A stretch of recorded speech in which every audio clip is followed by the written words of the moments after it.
ఓం శ్రీమాత్రే నమః. ఆంజనేయ స్వామికి పెళ్ళి అయిన బ్రహ్మచారి ఎలా అయ్యాడు? ఆంజనేయ స్వామి బ్రహ్మచారి అనే విషయం అందరికీ తెలిసిందే. అయినా ఆయనకు పెళ్ళైనట్లుగా చాలామందికి తెలియదు.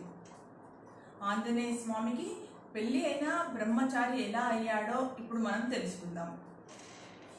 వాయుదేవుడి అనుగ్రహం వల్ల కేసరికి అంజనాదేవికి జన్మించిన వాడే ఆంజనేయ స్వామి. ఆంజనేయ స్వామి సూర్యదేవుడి వద్ద విద్యాభ్యాసం చేశాడు. సూర్యుడు గగనతలంలో తిరుగుతూ ఉంటే అతని రథంతో పాటు తిరుగుతూ సూర్యుడికి అభిముఖంగా ఉంటూ అన్ని విద్యలు నేర్చుకున్నాడు ఆంజనేయ స్వామి.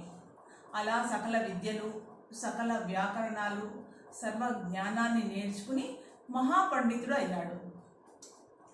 కానీ వివాహితులకు మాత్రమే అర్హత ఉన్న కొన్ని విద్యలను నేర్చుకోవడానికి అనుకూలంగా సూర్య భగవానుడు తన కూతురు సువర్చలాదేవిని హనుమంతుడికి ఇచ్చి వివాహం చేశాడు. అయినప్పటికీ ఆంజనేయ స్వామి బ్రహ్మచర్య దీక్షకు ఎటువంటి భంగం కలగకుండా వరం కూడా ఇచ్చాడట సూర్యదేవుడు.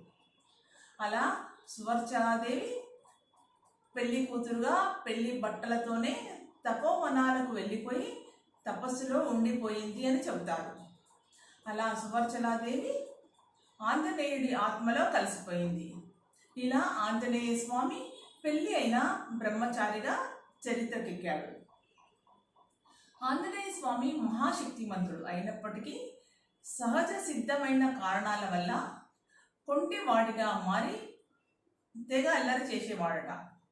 ఆయన అల్లరిని తట్టుకోలేక మునులు ఆయన శక్తి ఆయనకు తెలియకుండా పోతుంది అని శపించారు.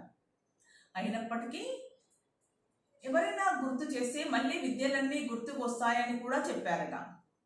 సూర్య భగవానుడికి గురుదక్షిణగా సూర్యుడి కొడుకు సుగ్రీవనకు మంత్రిగా ఉండేందుకు ఆంజనేయ స్వామి అంగీకరించాడట.